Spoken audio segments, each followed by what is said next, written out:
예, 지금 하는 이 말씀들은 사실은 신앙의 초보에 관한 그런 말씀들이죠. 여기서 말씀하는 이 구원은 환경에서의 구원도 아니고 영혼 구원, 천국에 들어가는 구원에 관한 말씀도 아니고 바로 죄에서 구원받는, 우리가 죄에서 구원받는 길이 어떤 길이냐 라고 하는 데 대해서 지금 우리가 듣고 있는 겁니다. 신앙생활 오래 하신 분들은 이미 아이고 또 뭐 아는 말씀들을 또 하냐 이렇게 생각할지 모르겠지만, 그러나 우리가 막상 믿지 않는 사람들한테 어떻게 하면 우리가 구원받는지, 그 사람들은 이 죄에서 구원받는 것조차도 알지 못하잖아요. 그래서 그런 분들에게 자세하게 얘기를 하려면 이런 기본적인 것도 충실하게 알아놔야 됩니다. 아담 한 사람의 불순종으로 인해서 죄가 세상에 들어오게 되고, 죄가 세상에 들어오게 되므로 모든 사람이 이 죄를 범하게 됩니다. 즉 인류의 조상 첫 사람 아담이 범죄함으로 그 죄는 이후의 모든 사람에게 유전되어졌고, 그래서 나면서부터 모든 사람들은 죄의 본성을 가지고 태어난 사람은 결국은 그 인생을 죄의 종노릇 하면서 살도록 되어져 있다 이 말입니다. 그래서 사도 바울은 로마서 3장 10절에서 이 세상에 의인은 하나도 없다고 하는 구약의 말씀을 그대로 인용해서 선포하고 있고, 로마서 3장 23절에서는 모든 사람이 죄를 범하였음에 하나님의 영광에 이르지 못하더니 라고 말씀하고 있습니다. 죄를 지은 자는 그 지은 죄에 대한 대가를 반드시 받게 되어 있습니다. 쉬운 예로 교통법규 하나를 어겨도 그에 따른 범칙금을 반드시 내야 합니다. 이처럼 사람이 세운 법도 어기면 그에 따른 대가가 반드시 뒤따르는데, 하물며 하나님께서 그 백성에게 지키라고 명하신 법을 어겼을 때는 이건 말할 필요도 없다 이 말입니다. 그러면 인류의 조상 아담의 죄로 인해 나면서부터 죄인이 된 사람에게 하나님은 죄의 값으로 무엇을 요구하셨냐, 이를 한번 로마서 6장 23절을 통해 알아보도록 하겠습니다. 나면서부터 죄인이 된 사람은 그건 영원히 이제는 죽을 수밖에 없냐? 아닙니다. 바로 그 죄상을 받을 수 있는 길을 우리 하나님께서 열어주셨는데, 바로 그것이 뭐냐면 우리가 하나님께서 우리에게 너는 이런 죄를 지었기 때문에 그 죄값이 무엇이 있는지, 그 죄값을 무엇로 치러야 되는지 우리에게 요구하신 말씀이다 이 말입니다. 읽어보겠습니다. 시작. 죄의 삭은 사망이요 하나님께서 사는 그리스도 예수 우리 주 안에 있는 영생이니라. 죄의 삭은 뭐라고요? 우리가 지은 죄값은 우리의 생명으로 그 값을 치러야 비로소 없어집니다. 죄의 삭은 사망이다. 그 죄값이 어느 정도면 우리의 육신의 생명뿐만 아니고 우리의 영혼까지도 지옥에 가는 값을 치러야, 하나님과 영혼이 분리된 그런 값을 치러야 비로소 이 죄값이 그대로. 이와 같이 하나님은 죄의 값으로 사망 곧 우리의 생명을 요구하십니다. 아담 한 사람의 범죄로 인해 세상 모든 사람이 아무런 선택의 기회도 없이 죄인으로 태어나서 사망이라는 엄청난 대가를 지불해야 할 처지에 놓이게 되었다 이 말입니다. 아담 한 사람 때문에 그렇게 되었다 보니까 억울하죠. 내 죄 때문이 아니고 누구의 죄 때문에? 아담의 죄 때문에 이와 같은 일이 일어났다. 하나님 너무 억울해요. 내가 지은 죄가 아니잖아요. 그러나 하나님은 사랑의 하나님이기 때문에 우리가 멸망받는 것을 원치 않으시고 사망에서 구원받을 수 있는 길을 열어두셨습니다. 아멘. 그래서 그 구원의 길이 무엇이냐? 오늘 말씀의 제목이 구원에 이르는 길인데, 그 죄에서, 영원한 죄에서 구원받을 수 있는 길이 무엇일까 하는 것이 지금부터 이에 관하여 말씀의 은혜를 나누려고 합니다. 아멘. 첫 번째로 사망에서 우리를 구원하실 분은 오직 예수 그리스도 한 분이십니다. 아멘. 하나님은 저의 값으로 사망이라는 대가를 지불해야 하는 우리를 위해 구원의 길을 열어놓으셨습니다. 히브리서 9장 22절을 보겠습니다. 거기에 보면 피 흘림이 없은즉 사함이 없다 이렇게 말씀을 하고 있습니다. 그러면 어찌됐든 사함 받을 수 있는 길은 있다는 얘기죠. 같이 읽어봅니다. 9장 22절입니다. 시작. 율법을 쫓아 거의 모든 물건이 피로써 정결케 되나니 피 흘림이 없은즉 사함이 없느니라. 아멘. 피 흘림이 없은즉 사함이 없다. 이 말씀은 제사함을 얻으려면 반드시 뭐를 흘려야 된다? 피를 흘려야 된다. 그 피로서만이 제사함을 받을 수 있다는 것입니다. 아멘. 그러면 내 피만 조금 흘려버리면 되겠네. 이게 아니죠. 피는 무엇을 상징을 해요? 생명. 피를 계속 흘리다 보면 생명이 죽잖아요. 그러니까 피 흘린다는 것은 생명이 죽는다 이 말입니다. 그러면 왜 죄를 용서받기 위해서 피를 흘려야 하는 것일까? 레위기 17장 11절의 말씀을 한번 보겠습니다. 레위기 17장 11절입니다. 같이 읽습니다. 시작. 육체의 생명은 피에 있음이라. 내가 이 피를 너희에게 주어 단에 뿌려 너희의 생명을 위하여 속하게 하였나니 생명이 피에 있으므로 피가 죄를 속하느니라. 아멘. 생명이 뭐에 있다고요? 피에 있다. 저 피가 생명이다 이 말입니다. 아멘. 생명이 피에 있으므로 피가 죄를 속한다. 육체의 생명은 어디에 있다고 말씀하십니까? 육체의 생명은 바로 피에 있습니다. 생명이 피에 있기 때문에 피가 죄를 속한다고 말씀하고 있습니다. 더 쉽게 이야기하면 죄의 대가로 생명을 내어놓아야 하기 때문에 제사함을 받기 위해서는 반드시 피적 생명을 드려야 한다는 것입니다. 아멘. 생명은 생명으로 갚아야 된다. 아멘.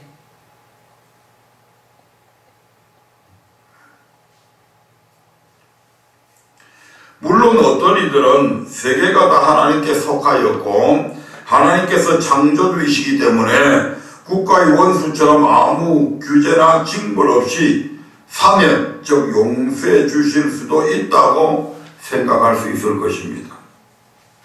그러나 그것은 하나님의 공의에 어긋난다는 얘기죠. 아멘. 세상의 군왕들은 공의를 그렇게 대단하게 생각하지 않습니다. 그런데 우리 하나님은 공의로우신 분이다 이 말입니다. 아멘. 아멘. 법을 어긴 죄인을 아무런 대가도 없이 무조건 용서해버린다면 하나님은 공의로우신 분이 아니라는 말이 됩니다. 아멘. 그러면 이것에 대해서 가장 먼저 방귀를 들고 일어날 놈이 누구다? 마귀죠. 왜? 마귀는 하나님께 자기가 하나님처럼 되려고 하다가 그 영광을 받으려고 하다가 하나님의 벌을 받아서 흑암 속에 영원히 갇혀버리고 마지막에 지옥까지 가도록 지금 판결을 받아놨잖아요. 아멘. 아멘. 그 마귀가 가만히 있겠냐고요. 하나님 자격도 없네. 하나님도 공의롭지 않네 하고 당장 빠지고 둘러온 마귀요. 아멘. 그래서 누구는 사해주고 누구는 사해주지 아니하면 하나님은 공의로우신 분이 아니잖아요. 그래서 하나님께서는 그러므로 죄의 싹신 사망에서 구원받기 위해서는 다른 말로 제사함을 얻기 위해서는 반드시 피 곧 생명을 내어놓아야 합니다. 그래서 하나님께서 구약시대에 우리의 피 곧 우리의 생명 대신 짐승의 피를 드림으로 죄를 속할 수 있는 길을 열어주셨습니다. 아멘. 언제까지요? 예수님께서 이 땅에 오실 때까지 임시방편으로 동물의 피를 가지고 제사함을 받을 수 있는, 그것도 정결한 동물을 통해서, 피를 통해서 제 길을 열어주셨습니다. 하지만 신약시대에는 독생자 예수 그리스도의 피를 통해서 제사함 받을 수 있는 길을 열어주셨다 이 말이죠. 자, 그러면 이제 구약시대의 대속의 방법에 대해서 좀 더 구체적으로 알아보겠습니다. 누구든지 여호와의 이름 중에 하나라도 그릇 범하여 죄를 얻었다가 그것을 깨달는 날에는 속죄제를 드리라고 구약에서는 그렇게 명령을 하셨습니다. 그래서 제사장과 이스라엘 온 회중일 경우에는 수송아지의 피로 제사를 드려야 했고, 족장들이 죄를 범했을 경우에는 순염소의 피로, 평민의 경우에는 암염소의 피를 드리겠습니다. 아멘. 그래서 제사장이 그를 위해서 속죄함으로 이 모든 사람들이 사함을 얻게 되었다 이 말입니다. 과연 그런지 레위기 4장 13절부터 20절 말씀을 한번 찾아보겠습니다. 레위기 4장 13절부터 20절 말씀 같이 읽어봅니다. 시작. 만일 이스라엘 온 회중이 여호와의 금령 중 하나라도 그릇 범하여 허물이 있으나 스스로 깨닫지 못하다가 그 범한 죄를 깨달으면 회중은 수송아지를 속죄제로 드릴지니 그것을 회막 앞으로 끌어다가 회중의 장로들이 여호와 앞에서 그 수송아지 머리에 안수하고 그것을 여호와 앞에서 잡을 것이요, 기름 부음을 받은 제사장은 그 수송아지의 피를 가지고 회막에 들어가서 그 제사장이 손가락으로 그 피를 찍어 여호와 앞 장 앞에 7번 뿌릴 것이며, 또 그 피로 회막 안 여호와 앞에 있는 단 뿔에 바르고 그 피 전부는 회막문 앞 번제단 밑에 쏟을 것이며, 그 기름은 다 취하여 단 위에 불사르되 그 송아지를 속죄제의 수송아지에게 한 것 같이 할 것이며, 제사장이 그것으로 회중을 위하여 속죄한즉 그들이 사함을 얻으리라. 아멘. 이처럼 구약시대에는 죄 지은 사람이 자기를 대신하여 죽어줄 짐승, 수송아지나 양이나 염소 등을 하나님 앞으로 가져와가지고, 이제 성전뜰이죠.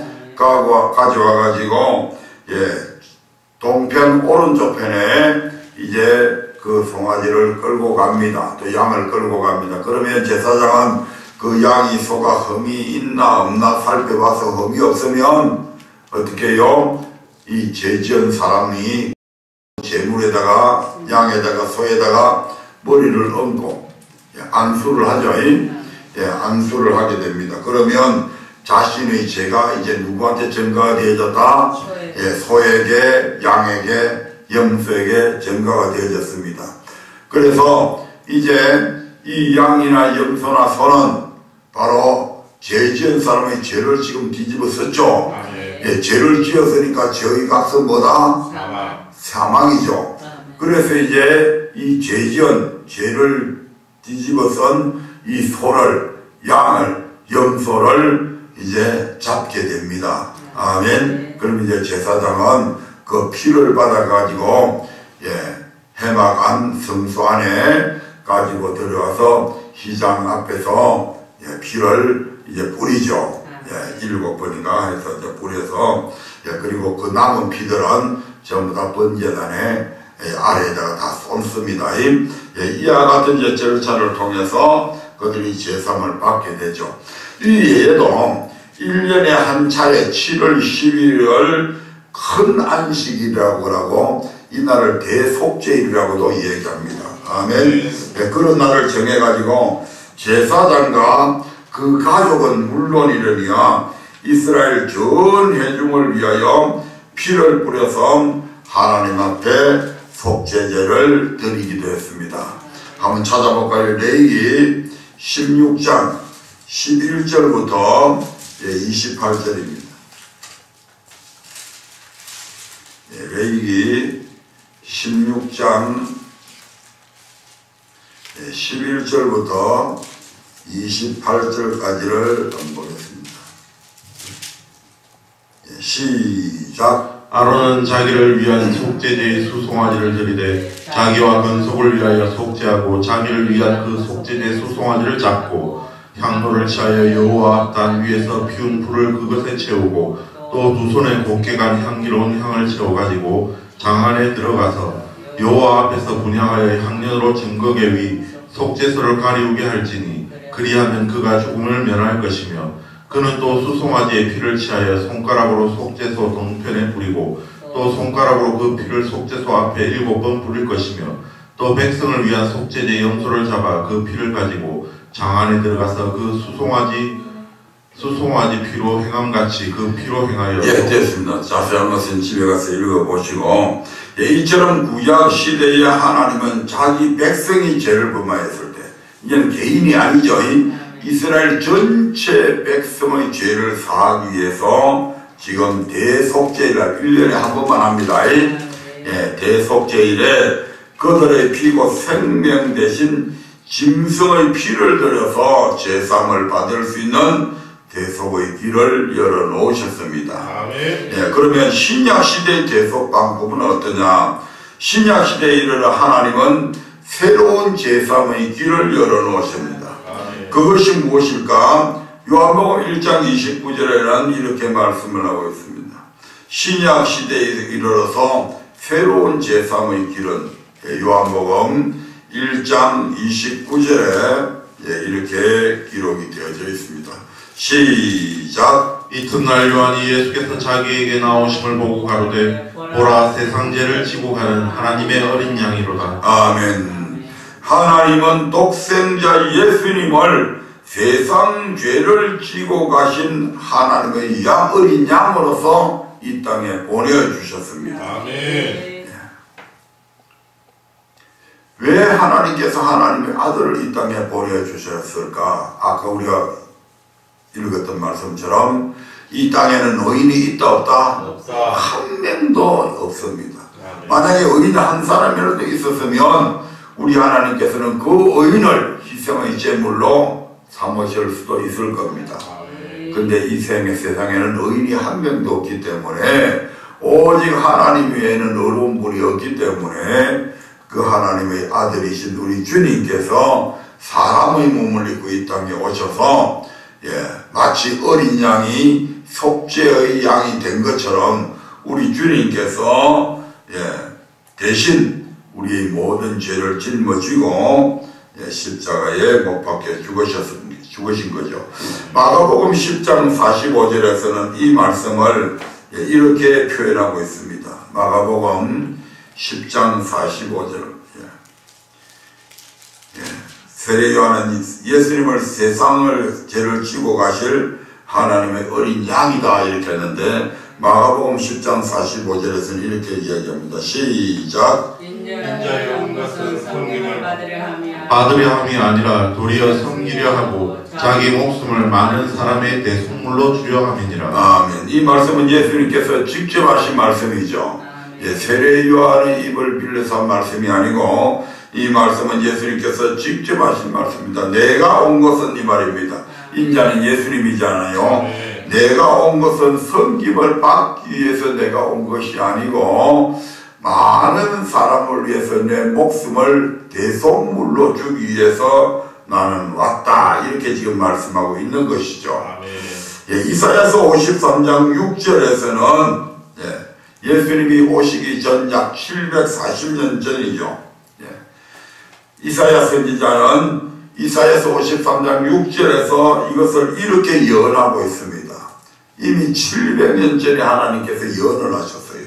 아멘. 같이 읽어봅니다. 시작. 우리는 다 양 같아서 그릇 행하여 각기 제 길로 갔거늘 여호와께서는 우리 무리의 죄악을 그에게 담당시키셨도다. 아멘. 우리는 다 양 같아서 눈이 어두워 어느 길이 진리의 길인지 어느 길이 생명의 길인지 알지 못한 채 그릇 행해서 제각기 제약된 길로 갔지만 하나님은 우리의 모든 죄악을 예수 그리스도께 담당시켰다는 것입니다. 이 예언대로 지금으로부터 2000여 년 전에 예수님 오시기 700년 전에 이것이 예언되어졌고 예수님이 오신 이후로 2000년 전에 지금 우리 시대에서는 2000년 전이죠. 2000년 전에 예수 그리스도께서 이 땅에 오셔서 우리의 모든 죄를 담당하시고 십자가에서 피 흘려 죽으셨습니다. 이 예언이 있고 난 이후에 700년 뒤에 이 예언이 그대로 이루어졌고 지금 오늘 이 시대에서 비추어보면 약 2000년 전에 이 예언이 그대로 성취가 되어졌다 이 말입니다. 고린도전서 15장 3절을 한번 보겠습니다. 고린도전서 15장 3절에 보면 이러한 모든 사건은 성경대로 되어졌다고 그렇게 이야기합니다. 다시 이야기하면 구약에 예언되어진 그대로, 구약도 성경, 구약 성경이잖아요. 그대로 신약에서 그 성경대로 그대로 이루어진 거죠. 같이 읽습니다. 시작. 내가 받은 것을 먼저 너에게 전하였노니 이는 성경대로 그리스도께서 우리 죄를 위하여 죽으시고. 아멘. 하나님은 반드시 말씀하시고 말씀하신 대로 이루시는 분이십니다. 아멘. 700년 전에 예언을 해도 700년 후에 할 때 딱 뭐대로 했다? 성경대로. 그래서 성경의 말씀이 얼마나 정확하다는 것을 우리에게 보여주고 있잖아요. 성경대로 우리 하나님이 이루시는 거예요. 지금까지 말씀을 종합해보면 첫사람 아담의 범죄로 인해 이후 모든 사람에게 죄가 유전되어졌습니다. 두 번째로 하나님은 우리의 모든 죄를 예수 그리스도께 담당시키시고 우리를 대신하여 십자가에 못 박히게 해서 피 흘려 죽게 했습니다. 그래서 하나님은 오직 예수 그리스도만이 우리를 죄에서 구원하실 자라고 말씀하고 있는 것입니다. 다시 마태복음 1장 21절을 보겠습니다. 그래서 우리 성경에 바로 이렇게 기록을 한 거죠. 시작. 아들을 낳으리니 이름을 예수로 하라. 이는 그가 자기 백성을 저희 죄에서 구원할 자이심이라 하니라. 아멘. 또한 하나님은 예수 그리스도를 화목 제물로 주셨다고도 말씀을 합니다. 로마서 3장 25절에 보면 우리 하나님께서 예수 그리스도를 화목 제물로 주셨다. 우리가 죄를 범함으로 누구와 우리가 원수가 되었습니까? 하나님과 우리가 원수가 되어버렸죠. 원수가 되었으니까 이 원수된 것을 풀어야 되죠. 풀려면 그냥 풀 수가 없단 말이에요. 아멘. 우리가 죄인된 상태에서는 절대로 하나님과 화목할 수가 없습니다. 그래서 우리가 죄가 없어야 하나님과 화목하게 되어진다 이 말이죠. 그렇다고 하나님이 우리가 죄인 되어져서 화목할 수는 없잖아요. 아멘. 그래서 누군가가 하나님과 우리 사이에 있는 이 죄의담을 허물어 주셔야 하나님과 우리가 화목하게 되는 겁니다. 그래서 예수님을 가리켜서 화목 제물이라고 이렇게 말씀하잖아요. 로마서 3장 25절의 말씀을 같이 읽습니다. 시작. 이 예수를 하나님이 그의 피로 인하여 믿음으로 말미암는 화목제물로 세우셨으니 이는 하나님께서 길이 참으시는 중에 전에 지은 죄를 간과하심으로 자기의 의로우심을 나타내려 하심이니. 아멘. 이것은 로마서 5장 10절과 고린도후서 5장 18절 말씀에도 잘 나타나 있는데 먼저 로마서 5장 10절의 말씀을 한번 보겠습니다. 로마서 5장 10절 같이 읽습니다. 시작. 곧 우리가 원수 되었을 때에 그 아들의 죽으심으로 말미암아 하나님으로 더불어 화목되었은즉 화목된 자로서는 더욱 그의 살으심을 인하여 구원을 얻을 것이니라. 아멘. 고린도후서 5장 18절입니다.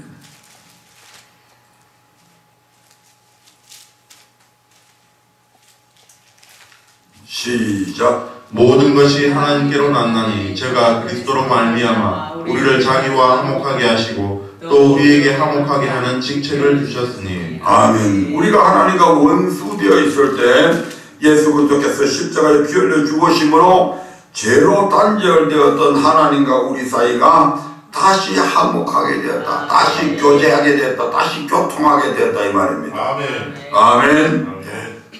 자, 하나님과 우리 사이가 원수가 되었을 때도 하나님께서 이와 같이 하셨죠. 근데 이제는 하나님과 원수가 아니고 하나님과 우리 사이는 뭐가 되어졌다? 하나님은 화목하게 되어져서 하나님 우리의 아버지가 되어주시고 우리는 하나님의 뭐가 되었다? 자녀가 되었다. 이제는 하나님과 우리 사이가 하나님의 원수가 아닌가 부자지간에 그런 연을 맺게 되었다 이 말입니다. 자, 하나님과 원수 되었을 때도 하나님께서 우리를 사랑해서 우리를 구원해 주셨죠.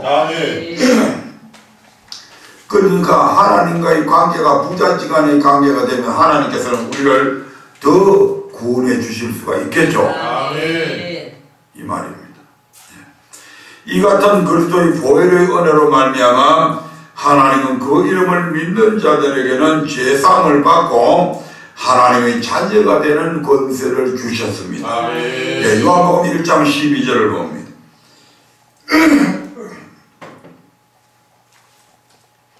요한복음 1장 12절입니다. 시작. 영접하는 자 곧 그 이름을 믿는 자들에게는 하나님의 자녀가 되는 권세를 주셨으니.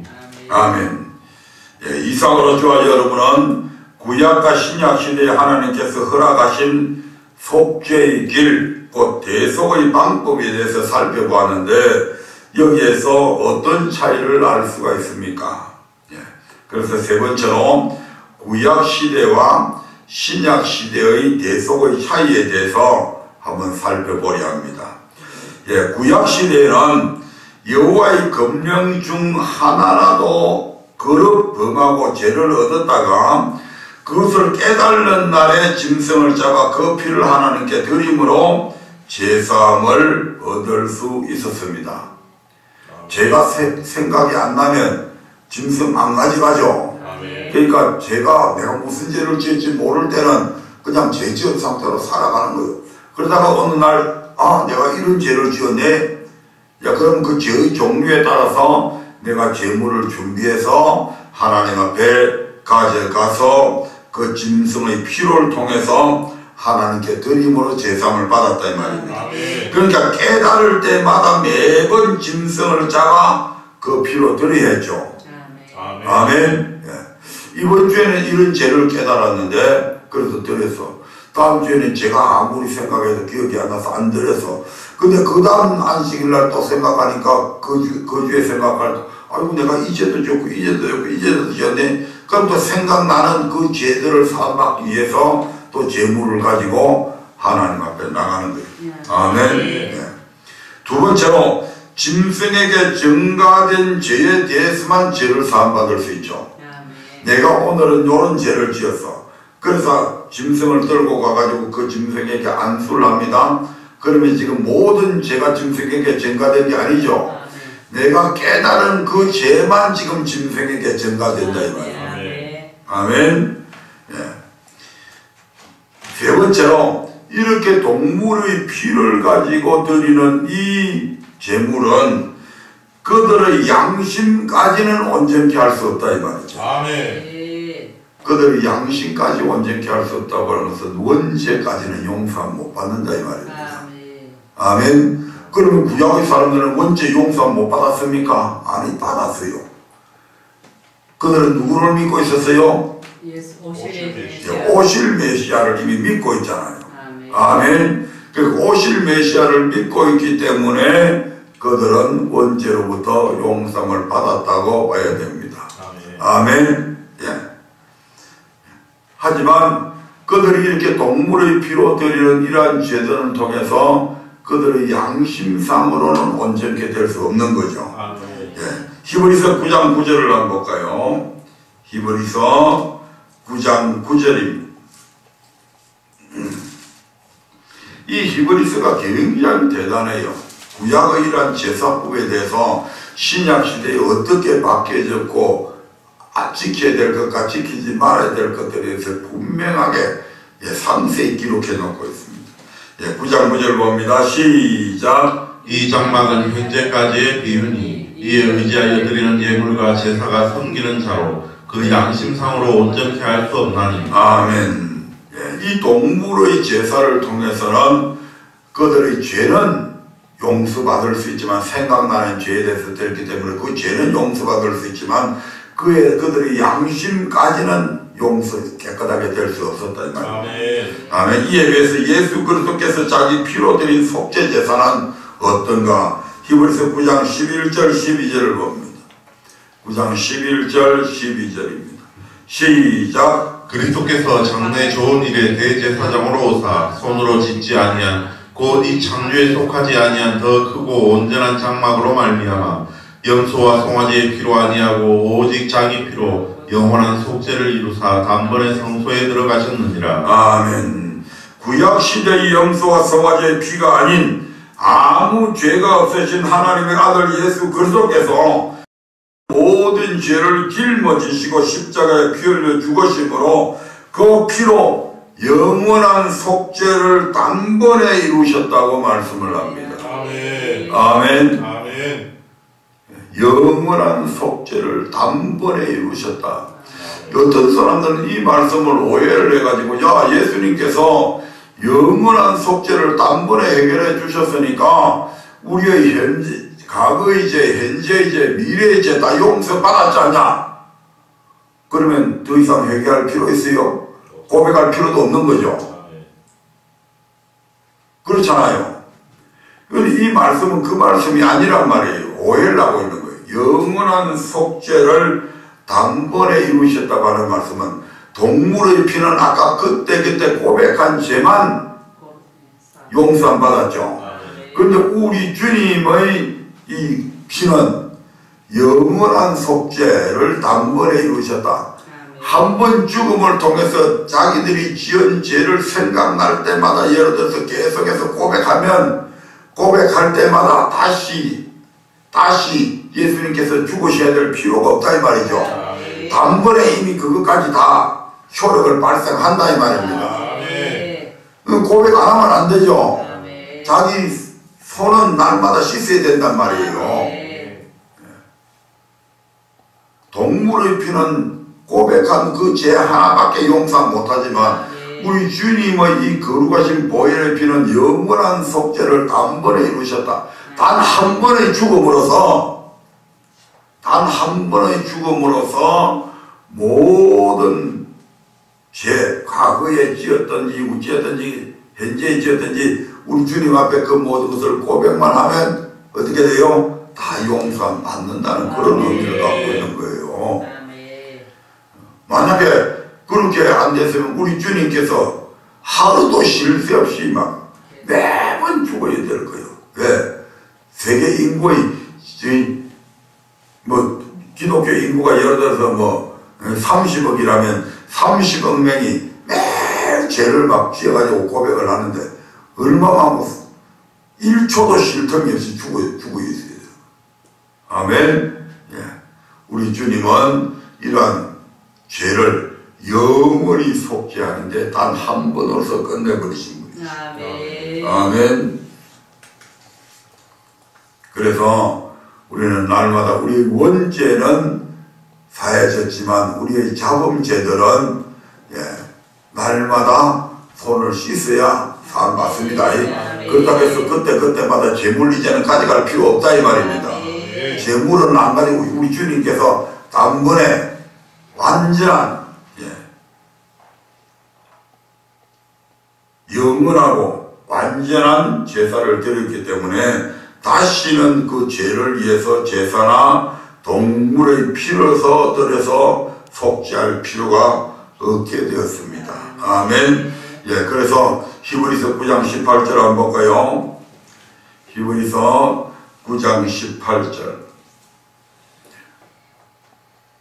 시작. 이러므로 첫 언약도 피 없이 세우신 것이 아니니 대신 예수 그리스도의 이름을 믿고 그 피를 힘입어 하나님 앞에 나아가 죄를 자백하면 미쁘시고 의로우신 하나님께서 우리 죄를 사하시며 모든 불의에서 우리를 깨끗하게 해주시는 놀라운 은혜를 누릴 수 있습니다. 아멘. 다시 얘기하면 우리가 생각날 때마다 하나님 앞에 우리 자범죄에 대해서는 계속 우리가 목욕을 해도 손은 계속 씻어야 되듯이 이러한 제사는, 이러한 고백은 늘 있어야 된다 이 말입니다. 아멘.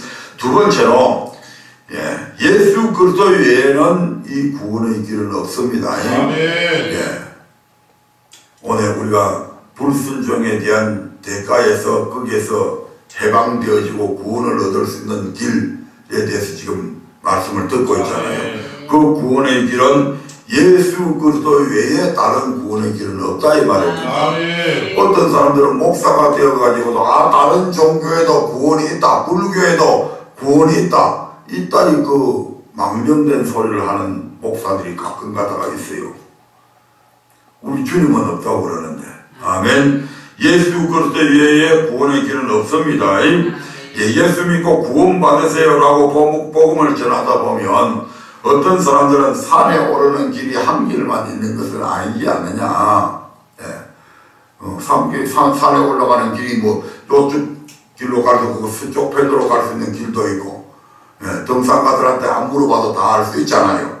아멘. 또 서울로 가는 길도, 부산에서 뭐 서울로 가는 길도 있고, 전라도에서 서울 가는 길도 있고, 아멘. 광주에서 목포에서 서울 가는 길이 한 길만 있는 거 아니잖아요. 이렇게 생각해가지고 천국에 들어가는 길도 한 길만 있는 것이 아니라 여러 길이 있을 수 있지 않느냐. 그런데 왜 당신들은 왜 오직 예수만이 유일한 길이라고 말하냐. 기독교는 그래서 편협된 종교가 아니냐. 이렇게 따지듯이 묻는 사람들도 있습니다. 아멘. 성도 여러분, 세상에는 불교, 이슬람교, 유교, 도교, 힌두교 등 수많은 종교들이 있습니다. 이 종교들과 우리가 믿는 예수 그리스도 즉 기독교에는 결정적인 차이가 있습니다. 아멘. 아멘. 그것이 무엇입니까? 바로 제사함과 부활이 있습니다. 아멘. 다른 어떤 종교에도 제사함이 없습니다. 부활한 사람도 없습니다. 석가도 뭐 유교를 하는 유교, 도교, 힌두교 그런 모든 그 종교의 교주들 어느 누구도 부활한 사람이 없습니다. 아멘. 이 세상에는 많은 종교가 있지만 어느 종교에서도 제사함을 얘기한 종교는 없습니다. 다시 말해 이 세상 어느 종교에서도 우리의 죄를 대신해서 죽어준 사람이 없다 이 말입니다. 석가모니가 불교인들을 위해서 죽어줬습니까? 공자가 유교를 믿는 사람들을 위해서 죽어줬습니까? 자기의 죄 때문에 죽었어. 아멘. 자기 죄도 제대로 자기 하나의 생명 갖고 자기 죄밖에 죄값으로 죽을 수밖에 없는데 누구 다른 사람이 죄를 위해서 죽어줄 수가 없는 거예요. 그래서 다른 종교에는 제사함이 없다는 말입니다. 오직 예수 그리스도만이 우리의 죄를 대신해서 죽으심으로 인해서 우리의 죄를 사해 주셨다 이 말입니다. 로마서 5장 7절 8절의 말씀을 한번 보겠습니다. 이것이 이 목사의 말이 아니라 바로 하나님의 말씀이다 이 말입니다. 로마서 5장 7절 8절입니다. 시작. 의인을 위하여 죽는 자가 쉽지 않고 선인을 위하여 용감히 죽는 자가 혹 있거니와 우리가 아직 죄인 되었을 때에 그리스도께서 우리를 위하여 죽으심으로 하나님께서 우리에게 대한 자기의 사랑을 확증하셨느니라. 아멘. 우리가 아직 뭐 되었을 때? 죄인 되었을 때. 이 말을 다른 말로 하면 허물과 죄로 말미암아 하나님과의 관계가 단절되고 하나님과 우리 사이가 원수가 되어 있을 때 이 말입니다. 아멘. 하나님과 우리가 원수되어 있을 때 하나님께서 독생자 예수를 이 땅에 보내주셔서 우리를 위하여 십자가에 피 흘려 죽게 하심으로 우리를 향한 하나님의 사랑을 확실히 증명해 주셨다 이 말입니다. 구약시대에 하나님은 이스라엘 백성들에게 끊임없이 내가 너희를 사랑한다, 내가 너희를 사랑한다. 젖먹이는 부모가 너희를 잊을지라도 나는 너희를 잊지 않는다. 이런 말씀들을 수없이 하셨죠. 그 이스라엘 백성에 대한 당신의 택하신 백성에 대한 사랑의 고백들이 구약성경에 얼마나 많이 나오는지 모릅니다. 아멘. 근데 실질적으로 하나님 우리를 사랑하실까? 그렇게 생각했는데 아니나 다를까 신약시대에 와서 우리 주님께서 예수님을 이 땅에 당신의 아들을 하나님과 우리 사이가 좋은 관계가 아니라 원수되어 있는 상태에서 당신의 아들을 우리의 대속물로 우리를 살리기 위해서 당신의 아들을 죽음의 자리에 내어놓으셨다 이 말입니다. 이걸 통해서 내가 너희를 이렇게 사랑한다는 것을 확실하게 증명해 보이셨다 이 말입니다. 예, 이보다 더 확실하게 증명할 수 있는 방법이 있어요? 없습니다. 또한 예수 그리스도께서는 죽은 자 가운데서 부활하심으로 하나님의 아들로 인정이 되셨습니다. 아멘. 로마서 1장 4절 볼까요?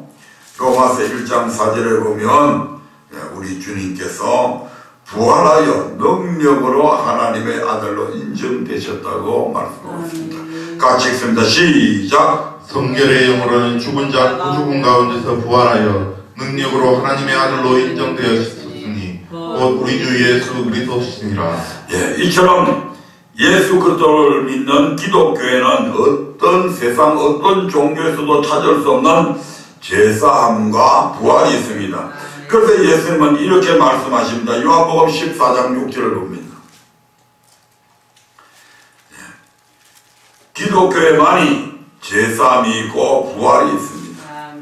그래서 주님은 이렇게 얘기하죠. 요한복음 14장 6절입니다. 시작. 예수께서 가라사대 내가 곧 길이요 진리요 생명이니 나로 말미암지 않고는 아버지께로 올 자가 없느니라. 아멘.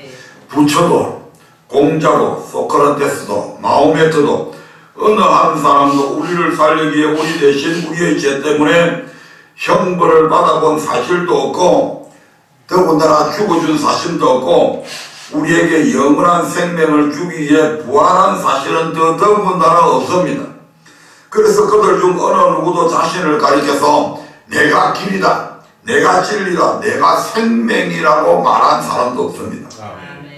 왜냐하면 다만 그들도 길을 찾고 진리를 찾고 생명을 찾던 그런 구도자들에 불과했다 이 말입니다.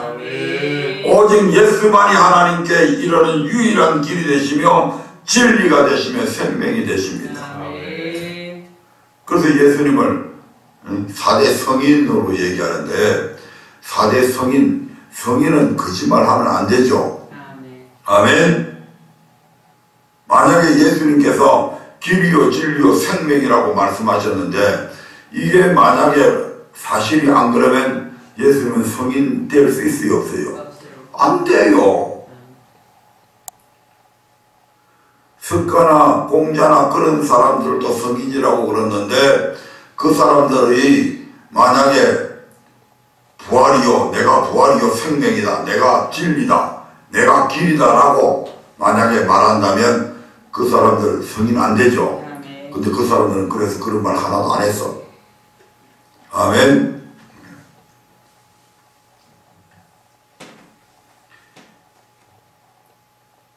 오직 우리 주님만이 이 말씀을 할 수 있다 이 말입니다.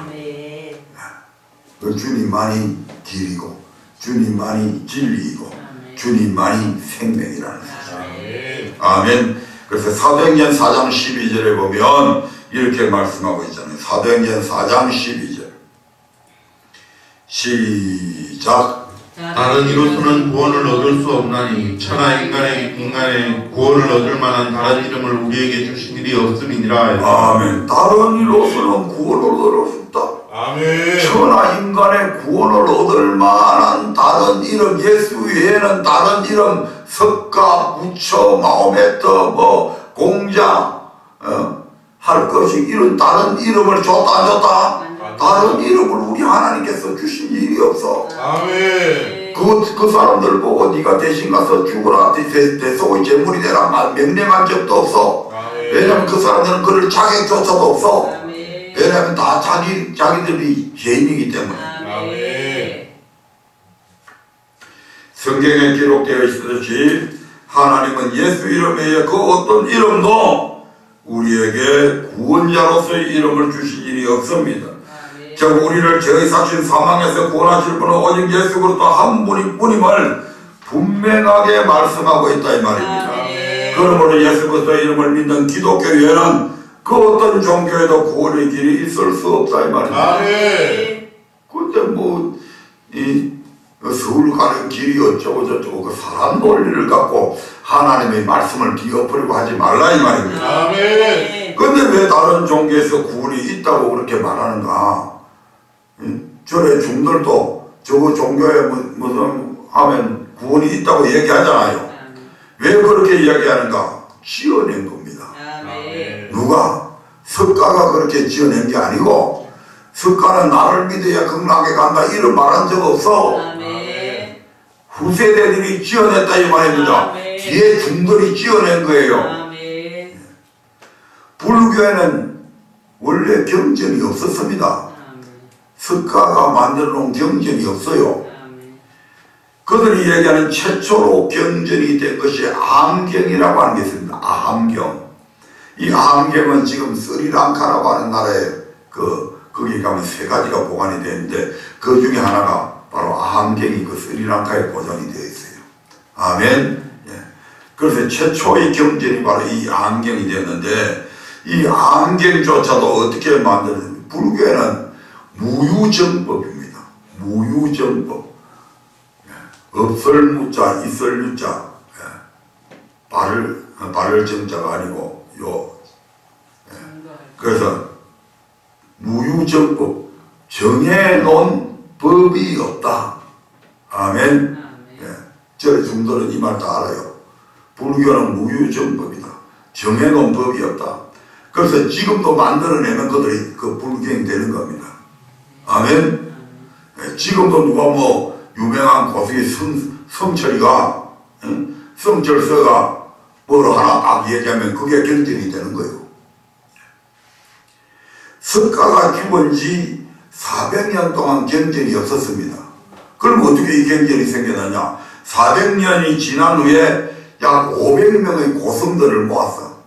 절에 있는 중들을 쫙 모아갖고 자 석가로부터 구전으로 들었다고 하는 말들을 막 말하겠습니다. 아 나는 이런 거 들었다. 나는 이런 거 들었다. 그걸 전부 다 정리해서 기록한 것이 바로 불교의 뭐가 됐다? 경전이 된 겁니다. 8만 대장경 사는 것도 다 그래가 만들어진 것들이라 이 말입니다. 아멘. 사람들이 다 짜집기 해서 만든 거예요. 석가의 올바른 가르침과는 거리가 멀다 이 말입니다. 이건 참고로 얘기한 겁니다. 세 번째로 그러므로 인간의 어떤 착한 행실로도 구원에 이를 수는 없습니다. 아멘. 아멘. 어떤 사람들은 착하게만 살면 되지 굳이 예수 믿을 필요가 뭐 있냐 하며 세상의 법을 어기지 않고 이웃에게 선을 베풀며 착하게 살면 구원을 얻을 수 있다고 믿고 살아가고 있는 사람들도 많이 있습니다. 그래서 그 사람들 중에 안 믿는 사람들 중에 젊을 때 빽 빠지기 국수집 해가지고 국밥집 해가지고 일평생 끌어모은 재산을 자식들한테 어느 누구한테 안 물어주고 사회에 기탁도 하고 하는 사람들도 많이 있잖아요. 그 사람들이 왜 그렇게 하겠어요? 그렇게 하면 구원받을 줄 알고 좋은 데 가는 줄 알고. 아멘. 하지만 과연 그들의 판단이 옳은 것일까? 예레미야 17장 9절을 한번 보겠습니다. 이 사람들이 판단하는 게 착하게만 살면 과연 구원받을 수 있는가? 예레미야 17장 9절입니다. 태어날 때부터 죄성을 안 갖고 태어나서 끝까지 착하게만 살면 죄성도 없었고 원죄도 없었고 착하게만 살았으면 구원받을 수 있죠. 근데 그렇게 살 수 있는 사람이 없다 이 말이에요. 읽어보겠습니다. 시작. 만물보다 거짓되고 심히 부패한 것은 마음이라 누가 능히 이를 알리오마냐. 아멘. 이 세상에서 만물보다 거짓되고 심히 부패한 것이 바로 누구의 마음이다? 사람의 마음이라고 말씀합니다. 그러면 사람의 마음에는 어떤 것들이 자리 잡고 있을까? 마가복음 7장 21절부터 23절을 보겠습니다. 마가복음 7장 21절부터 23절에 보면 우리 주님께서 사람의 마음에 이런 것들이 있다고 얘기합니다. 우리 주님은 어떤 분입니까? 창조주입니다. 그분이 우리를 창조하셨어요. 아멘. 그분보다 우리를 더 잘 아시는 분은 없다 이 말입니다. 그런데 그 예수님께서 지금 우리의 마음이, 인간의 마음이 어떤 것인지, 예레미야는 부패하다고 그냥 단순히 그렇게 표현했지만 우리 주님은 그 하나를 지금 지적을 하고 있습니다. 같이 읽어봅니다. 시작. 속에서 곧 사람의 마음에서 나오는 것은 악한 생각, 곧 음란과 도적질과 살인과 간음과 탐욕과 악독과 속임과 음탕과 흘기는 눈과 배반과 교만과 강팽이, 이 모든 악한 것이 다 속에서 나와서 사람을 더럽게 하느니라. 이 모든 것이 다 속에서, 즉 우리의 마음에서 나온다. 아멘. 이와 같이 사람의 마음속에는 부패하고 더러운 죄들로 가득 차있다 이 말입니다. 사람의 마음에서 나오는 것은 악한 생각, 그 악한 생각이 어떤 것이라? 첫 번째가 음란과, 두 번째 도적질과, 세 번째 살인과, 네 번째 간음과, 다섯 번째 탐욕과, 여섯 번째 악독과, 일곱 번째 속임과, 바로 여덟 번째 음탕과, 아홉 번째 흘리기는 누름과, 열 번째 회방과, 열한 번째 교만과, 열두 번째 광패다. 이 모든 악한 것이 다 속에서 나와서 사람을 더럽게 한다고 그렇게 말씀하고 있습니다. 과연 이 더럽고 부패한 마음이 수행을 하고 선행을 하고 도를 닦는다고 해서 깨끗해질까? 절대 깨끗 안 해진다 이 말입니다. 108번뇌에서 벗어나야 해탈이 되는데, 사람이 앉아있다고 해서 되는 것도 아니고 누워있으면 잡생각들과 싶어서 앉아있어서 수양을 한다고 목탁 두드린다고 이 잡념들이 없어지냐 이 말입니다. 잠시 잠재시킬 수는 있습니다. 이러한 것을 속에서 수련을 계속 하다 보면 다른 사람들보다 좀 더 높은 그런 어떤 수양의 경지를 가질 수 있습니다.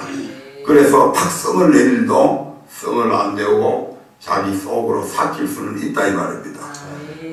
하지만 그것은 여전히 자기 속에 뭐가 있다? 없어진 게 아니고 잠재의 때가 있는 거죠. 어떤 돌발적인 상황이 일어나면 언제라도 튀어나올 수 있다 이 말입니다.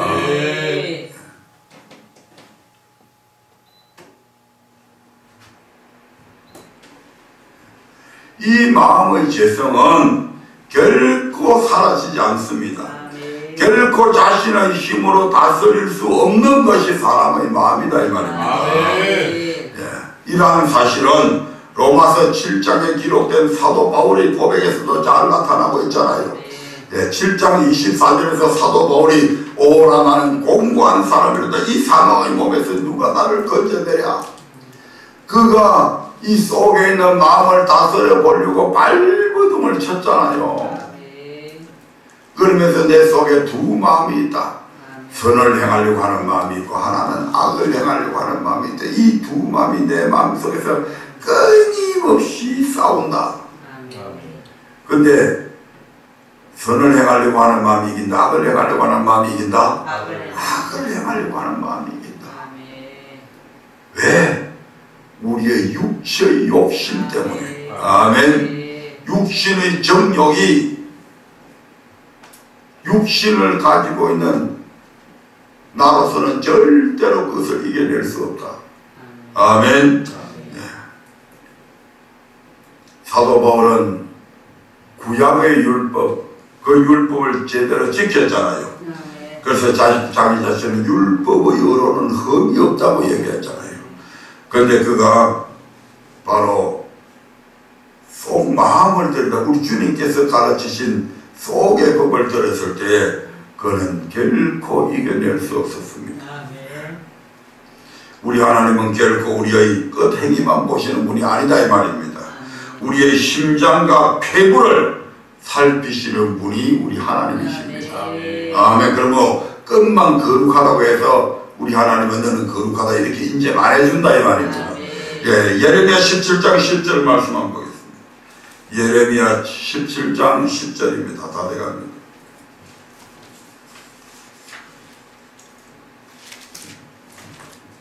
시작. 나 여호와는 심장을 살피며 폐부를 시험하고 각각 그 행위와 그 행실대로 보응하나니. 아멘. 이 하나님 앞에 나는 죄인이 아니라고 말할 수 있는 사람이 있을까? 성경은 죄가 없다고 하는 자는 하나님을 거짓말하는 자로 만드는 자라고 그렇게 말씀하고 있습니다. 하나님은 분명히 죄가 있다라고 말씀하는데 나는 죄 없어. 이 사람은 누구를 거짓말하는 자로? 하나님을 거짓말쟁이로. 하나님이 우리의 마음을 잘 알까요? 내가 내 마음을 더 잘 알까요? 하나님이 우리 마음을 더 잘 알아. 아멘. 베드로가 다 울기 전에 3번 부인할 것도 예수님은 다 알고 있어. 베드로는 몰랐는데. 아멘. 베드로는 주님께서 죽는 데 가면 나도 죽는 데 가고 주님이 오게 가면 나도 오게 가겠습니다. 베드로야, 오늘 밤 딱 울기 전에 네가 3번 나를 부인할 것이다. 우리 하나님이 내 마음보다도 나를 더 잘 알고 있어. 아멘. 그래서 우리가 하나님은 죄가 없다고 하면 하나님을 거짓말쟁이로 그렇게 만드는 것이다. 하나님을 거짓말쟁이라고 하면 벌 받아요, 안 받아요? 벌 받겠죠. 또한 하나님은 마음이 부패한 자인 죄인들은 사형에 해당한다고 말씀하고 있습니다. 로마서 1장 29절부터 32절을 봅니다. 로마서 1장 29절부터 32절입니다. 시작. 곧 모든 불의, 추악, 탐욕, 악의가 가득한 자요, 시기, 살인, 분쟁, 사기, 악독이 가득한 자요, 수군수군하는 자요, 비방하는 자요, 하나님의 미워하시는 자요, 능욕하는 자요, 교만한 자요, 자랑하는 자요, 악을 도모하는 자요, 부모를 거역하는 자요, 우매한 자요, 배악하는 자요, 무정한 자요, 무자비한 자라. 저희가 이 같은 일을 행하는 자는 사형에 해당한다고 하나님의 정하심을 알고도 자기들만 행할 뿐 아니라 또한 그 일을 행하는 자를 옳다 하느니라. 아멘. 이 같은 일을 행하는 자는 사형에 해당한다. 하나님이 이미 정해놨다 이 말이죠. 아멘. 여러분, 이 세상에 어떤 사람이 자기 안에 악하고 더럽고 추한 마음이 없다고 말할 수 있겠습니까? 그러므로 하나님 앞에 거룩하여 스스로 자신을 구원에 이르게 할 수 있는 사람은 아무도 없습니다. 아멘. 따라서 착한 일만 하면 구원을 얻지 않겠느냐는 생각은 사람의 가증하고 부패한 마음을 모르는 무지함에서 나온 것이고 인간 스스로의 힘으로 절대로 구원에 이룰 수 없음을 우리는 잊지 말아야 할 것입니다. 아멘. 말씀을 맺도록 하겠습니다. 지금까지 말씀을 정리해 봅니다. 아담 한 사람의 범죄로 인해 이후 모든 사람은 태어나면서부터 선택의 여지도 없이 죄인이 되었고 죄의 본성을 가지고 태어나서 죄의 종로로 가다가 결국에는 사망 곧 지옥의 형벌이라고 하는 엄청난 대가를 지불해야 했습니다. 그러나 하나님은 사랑의 하나님이시기에 독생자 예수 그리스도를 세상에 보내셔서 십자가에서 피 흘려 죽게 하심으로 누구든지 그 이름을 믿는 자는 멸망치 않고 영생을 얻게 하리 하셨다고 말씀합니다. 요한복음 3장 16절에서 하나님이 세상을 이처럼 사랑하사 독생자를 주셨으니 이는 저를 믿는 자마다 멸망치 않고 영생을 얻게 하리 하심이라. 그리고 이 영생은 다른 종교로나 우리의 어떤 힘이나 노력으로 절대로 이룰 수 없는 것입니다. 그러므로 우리는 그리스도의 보혈의 공로를 믿고 나는 죄인이며 그의 죄의 대가로 하나님 앞에서 영원히 멸망받을 수밖에 없는 존재임을 인정해야 됩니다. 아멘. 그리고 우리의 죄 때문에 십자가에서 피 흘려 죽으신 예수 그리스도를 나의 구주로 영접해야 됩니다. 아멘. 그리고 영접하게 되면 비로소 우리는 이 죄 원죄로부터 비로소 구원받게 된다 이 말입니다. 오늘 말씀의 제목이 구원에 이르는 길인데 오늘 말씀한 이 구원은 어떤 구원이다? 죄에서 구원함을 받는 원죄에서 구원함을 어떻게 하면 받을 수 있는가, 오늘 그것을 가르쳐 주었습니다. 아멘.